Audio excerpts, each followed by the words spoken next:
Good morning. It is Thursday, April the 16th, and this is today's sociology lecture.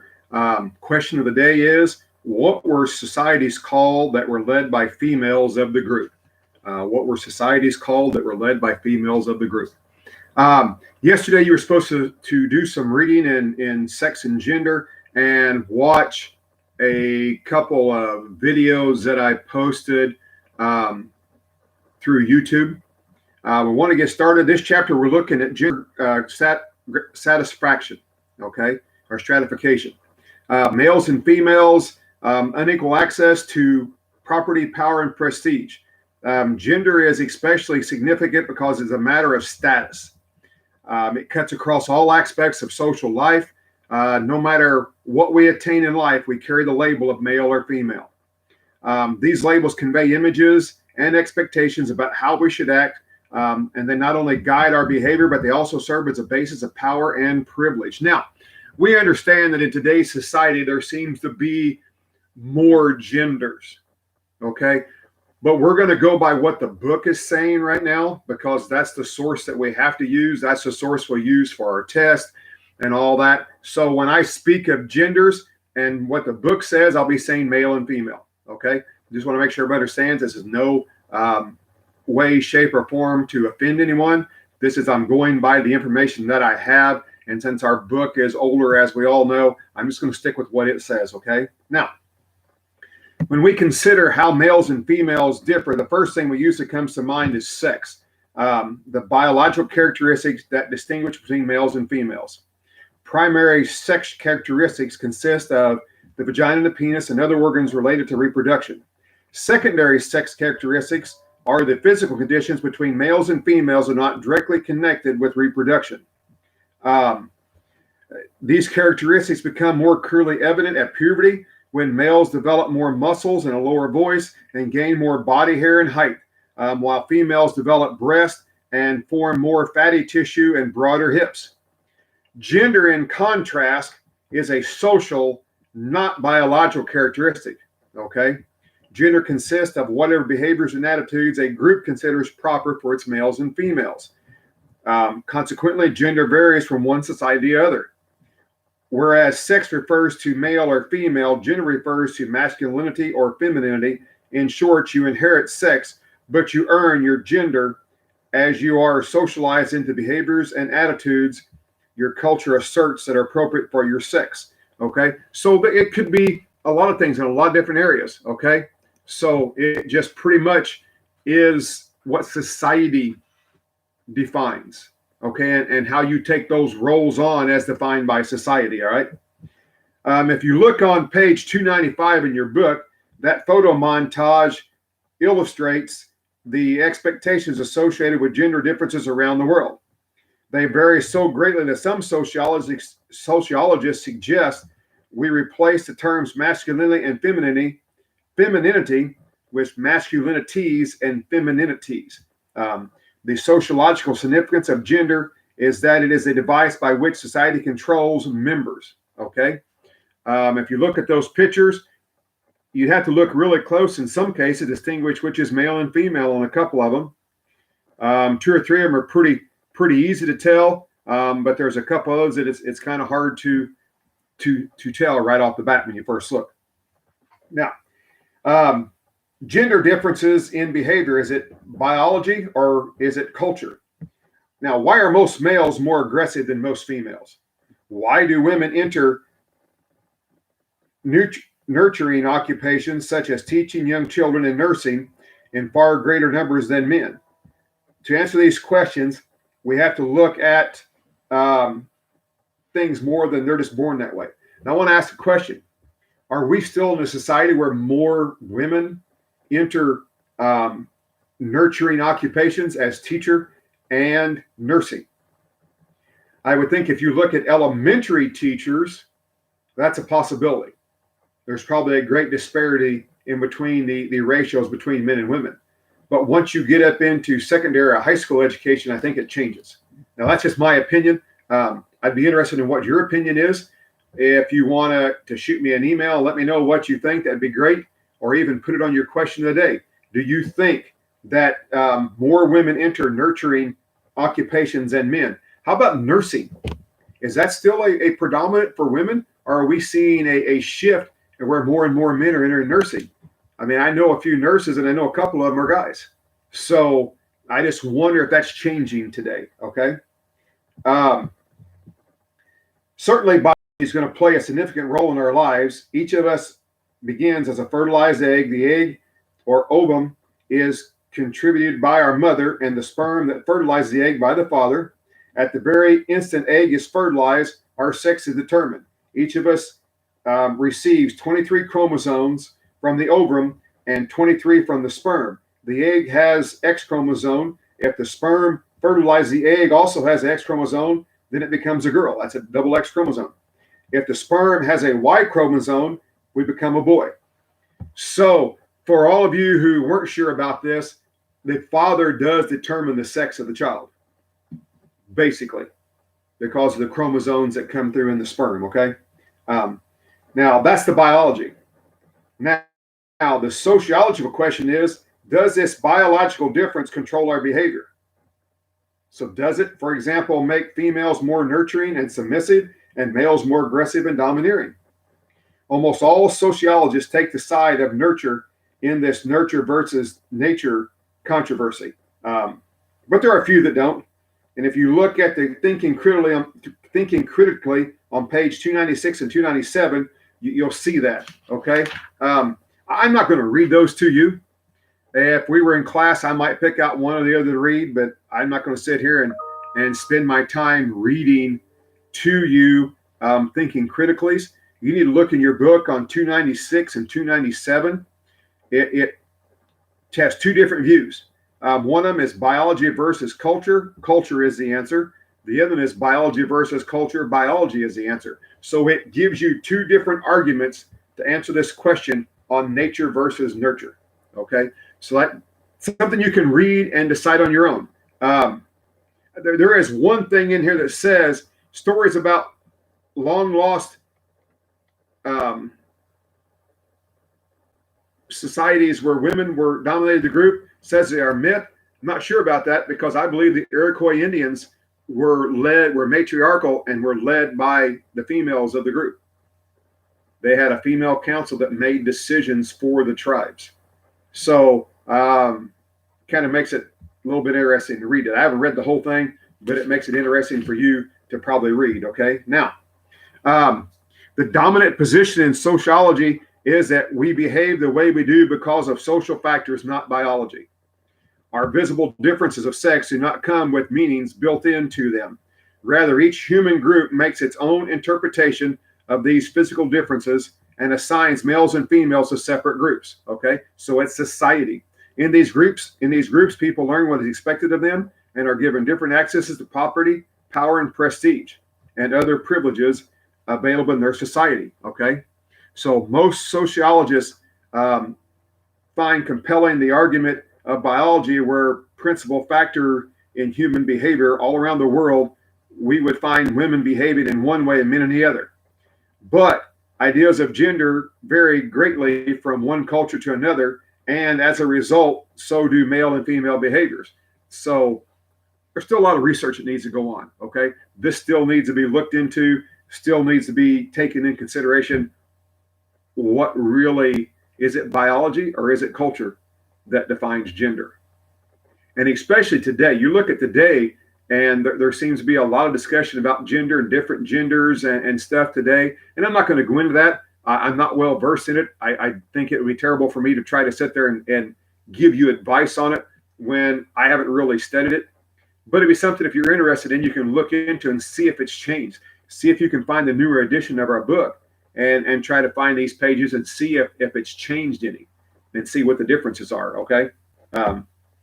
Now, opening the door to biology, the matter of nature versus nurture is not so easily settled. However, some sociologists acknowledge that biological factors are involved in some human behavior other than reproduction and childbearing. Okay.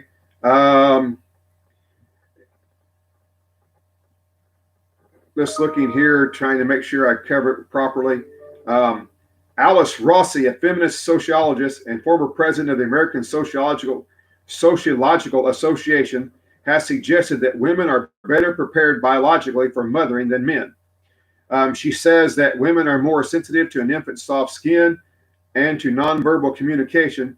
She stresses that the issue is not their biology or sociology. Instead, nature provides biological predispositions, which then are overlaid with culture. Okay.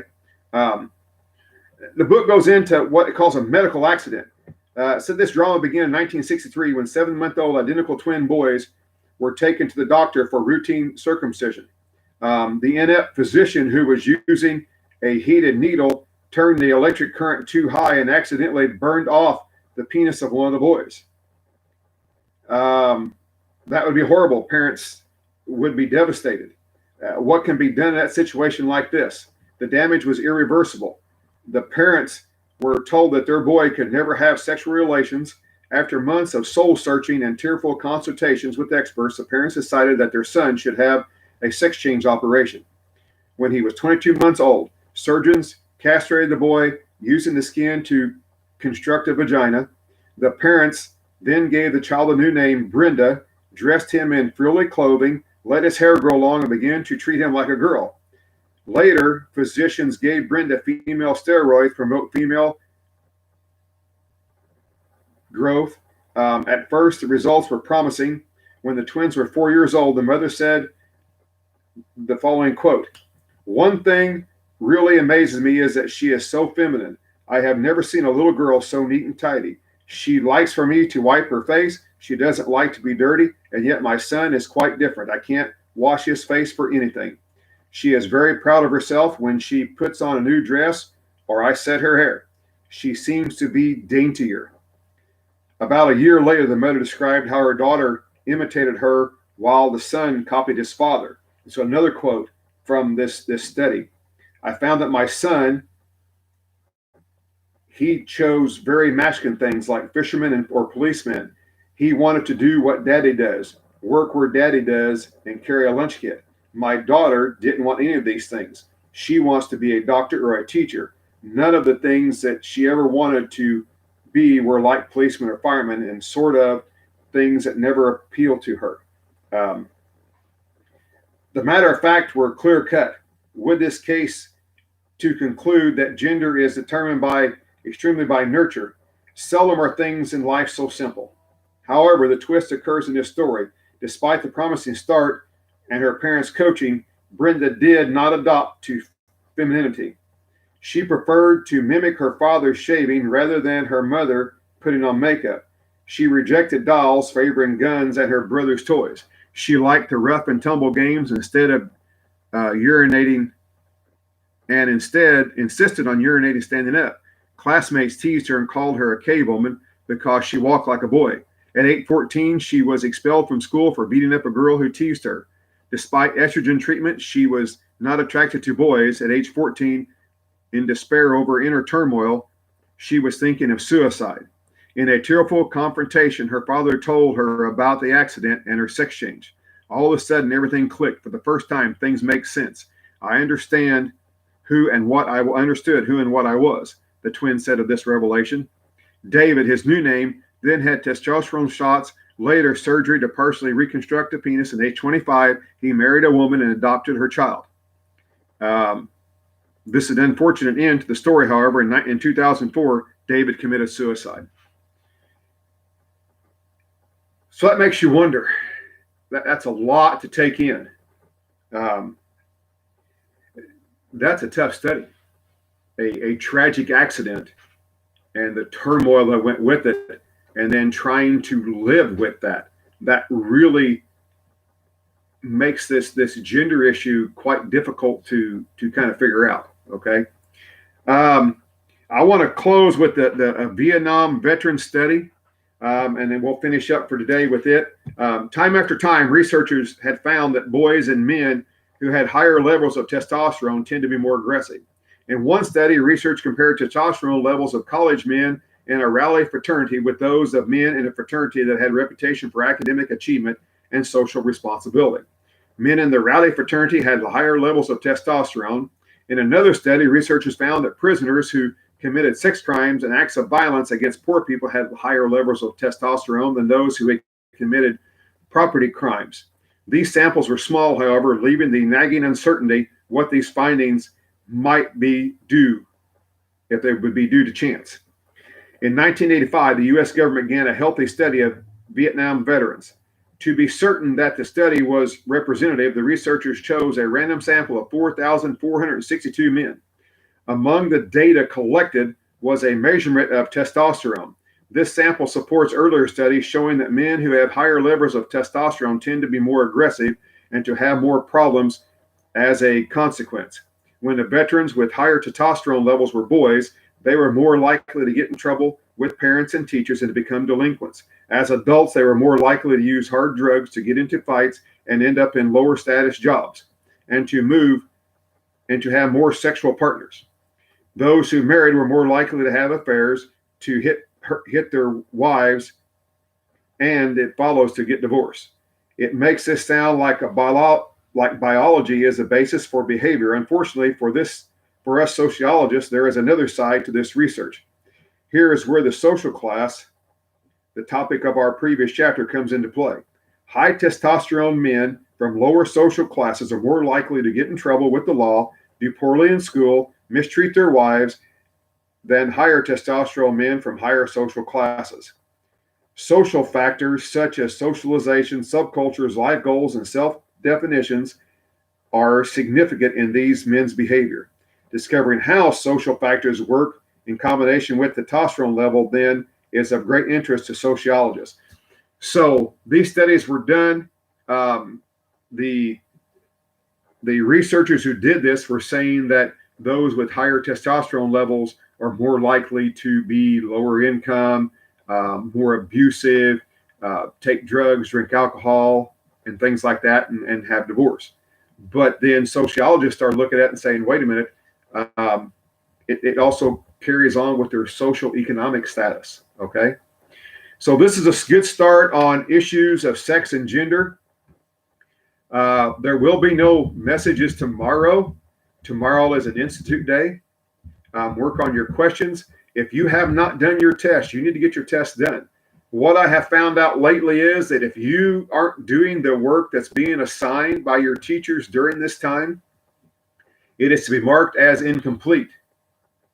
If you have enough incompletes and it affects your passing the class, then it's a possibility you'll have to do this work either when we go back in May, if we get to go back in May, or maybe when we go back again in August, you may have to come back and repeat this class if you don't do the work now. Okay, so I strongly encourage you to do this work.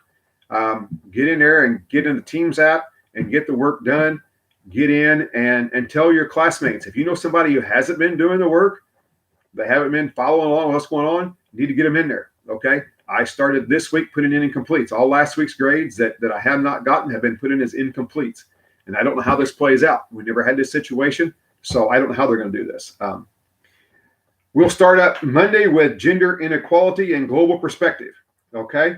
I'm still thinking about probably next week issuing for you to watch The Breakfast Club, but I'll get those questions set up in the Teams app for you to be able to answer as you watch, and you can go someplace and pick those up, Netflix or wherever. Okay. I encourage you to stay safe. Hope you're following the guidelines are laid out, and hopefully we'll get back together again in May. We'll see what happens the next couple of weeks. Have a great day and have a great weekend, and I'll be back on Monday. Bye.